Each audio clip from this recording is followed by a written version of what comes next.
Hey guys, welcome to Boxing Squad for boxing news and views from around the internet. A fight no one would have predicted just a few weeks ago has been made. Hughie Fury vs Alexander Povetkin, August 31st at the O2 in London on the Lomachenko and Campbell card. It really is a bit of an odd coupling. I just never would have seen this coming, and it's sort of come out of the blue, and it doesn't necessarily make a lot of sense, especially for Alexander Povetkin, but it's the fight we've got, and it's got some intrigue for me because I just wonder, is this an opportunity where Hughie Fury is going to get Alexander Povetkin at the right time?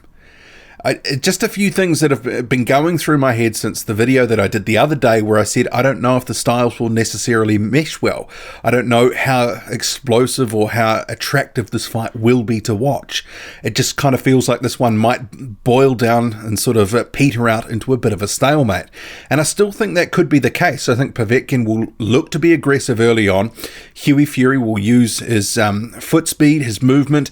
He will look to try to keep Povetkin at the end of his jab if he can actually use that jab, and I think he will be on his bike for much of the fight. But some of that could actually play right into Hughie Fury's hands, because I think Alexander Povetkin at 39, he'll almost be 40 at the time of the fight.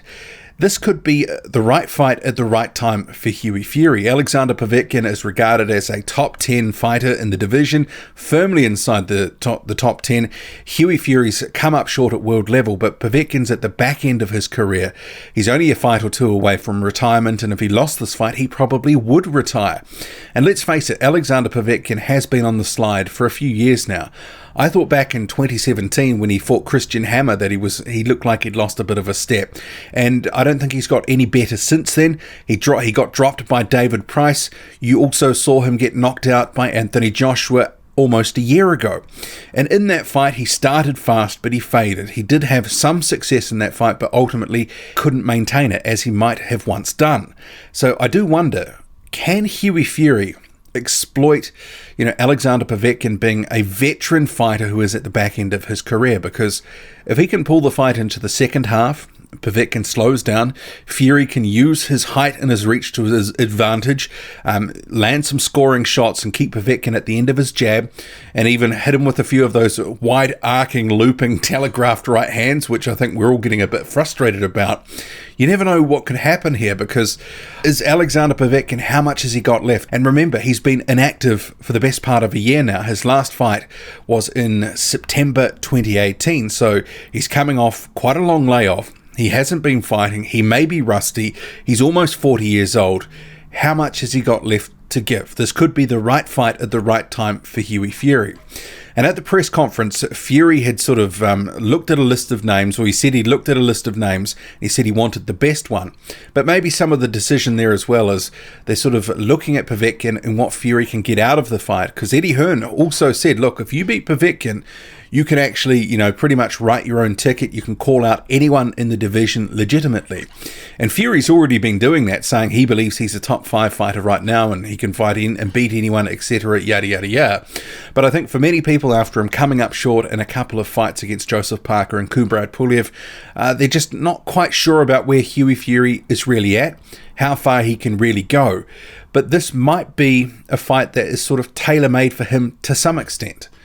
And, I'm just sort of trying to look at this and go, is there a case for Hughie Fury? And I think there could be, but it really comes down to execution as well.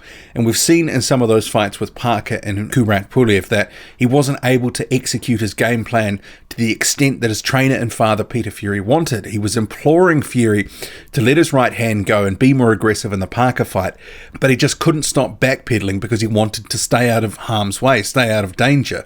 Ultimately, the lack of aggression sort of worked against him. Some of his more recent fights, we've seen him trying to, really unload a right hand that he's been working on, but it sort of has had mixed results, and he sort of seems betwixt in between how he wants to fight and how, he's executing his game plan in the ring, and some of it's looked a little bit muddled. But I could make a case for Hughie Fury for this fight. He could actually catch Povetkin at the right time. I think Povetkin has been sliding for a couple of years. He's not as good as he once was. He's almost 40. He's been inactive for a year. you can kind of go, well, there are some ingredients there that could lend itself in Hughie Fury's favour. But at the same time, if Hughie Fury is open and Povetkin catches him early and often, it could be an early night for Hughie Fury. Although, I think we have seen to some extent he's got a decent chin, but, can he hold up to the power of Alexander Povetkin? Because Povetkin does punch a magnitude harder than the guys like Kubrat Pulev and Joseph Parker. I think that's been proven out in their respective careers. But if we just go to a couple of statements, here's the press release on screen. Hughie Fury take on Alexander Povetkin. We'll skip down to the quotes here. I'm over the moon with this news. I can't wait. This is Fury here. These are the kind of fights that I want to be in. Matchroom can get me these big names, and I'm really looking forward to it. Povetkin is a dangerous man. You just can't take anything away from that. He's not been where he's been for nothing. It's a very serious fight, but I'm confident of getting the win on the night. This fight here represents a massive opportunity. As soon as it was suggested, I said, yes, Povetkin is a completely different level to my last fight, and I believe his style will complement mine. We can maybe translate that to be that Hughie Fury thinks the style matchup is in his favour. So then we go to Alexander Povetkin, his quote here. Hughie is a young, strong and challenging boxer for me to face. I'm glad this fight will take place in the United Kingdom where people really love their boxing. I'm anticipating an exciting fight and I look forward to returning to London next month. And that quote there pretty much mirrors one that he had on his Instagram page where he sort of says similar things here. I didn't get the actual quote. Hughie is a young, strong, difficult boxer. This is a good and responsible fight. I'm glad that my fight will take place in England, where people really love boxing. Further down here, Eddie Hearn says, I can't quite believe this fight has been made. I think that's like many of us. It's happened very quickly, and it has to be said, Hughie Fury has a big set of balls. There's a huge risk in this fight, but there's also huge reward if Hughie can beat Povetkin on August 31. He catapults himself into huge fights and immediate world title contention. It's going to be a great fight on a great card, a huge night for British boxing. And Peter Fury says, it's a very big fight for Hughie. He gets big exposure, and it's like anything else. Eddie gave us a list of 7 opponents, and we said we want the best one, Povetkin. He's gone the rounds umpteen times with top opponents. He's a gold medalist, amateur, and a former world champion, and a tough fight for anybody. He's not ranked up there for nothing. I believe Hughie's ready now. He's had 25 fights as a professional, and this is his time. He's achieved a lot for his age already, but he's ready for the top. Peter Fury, that is Hughie Fury's father and trainer. So they're making a lot of Hughie Fury stepping up to this fight, but there's also the flip side of the equation. Well, what if he loses? Because if he goes in there, doesn't look good, and he does sort of stink the place out as he has done in some of his previous fights, it could be a long way back, because I don't think there's a huge demand for Hughie Fury right now among boxing fans. And I know that there will be a number of people who are watching this video sort of scoffing at some of the earlier commentary where I was sort of making a case for Fury in this one against Povetkin. And if he doesn't deliver, and if he looks bad, then obviously, well, where do they go from here? Because it would have been 3 times at world level and 3 failures. And they always do seem to have, this is Hughie Fury and the connected, Mick Hennessy and Peter Fury. Seems to be excuses that are always wheeled out in relation to his losses. Like he hasn't really lost, there were other factors at play. So, yeah, if he does lose here, I hope they do take it on the chin as he wasn't good enough, and maybe they look to rebuild him at a more sedate pace, because they keep pointing out he's only 24, and if that's the case and they believe that he can keep maturing and keep building his skill set, why keep rushing him back to world level to lose? That is one thing that I've always wondered about, these massive leaps that they do have with Hughie Fury. Because you go this last rebuild, you've got Chris Norad, an overmatched Canadian.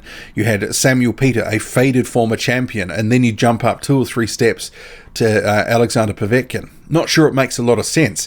But also for Alexander Povetkin, what does he really get out of this? Because the style matchup might be all wrong in terms of it looks a little bit awkward and ungainly, and he might have to labour to a win potentially.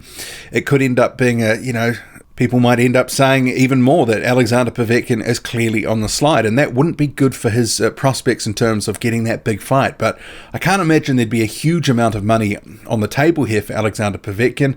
He says he wants the big fights, and then he walks into a fight with Hughie Fury. It just, to me, it's kind of weird. It's kind of like sort of saying, out of the blue, yeah, Luis Ortiz is going to be confirmed to face Erkan Tepe. You just never expect it.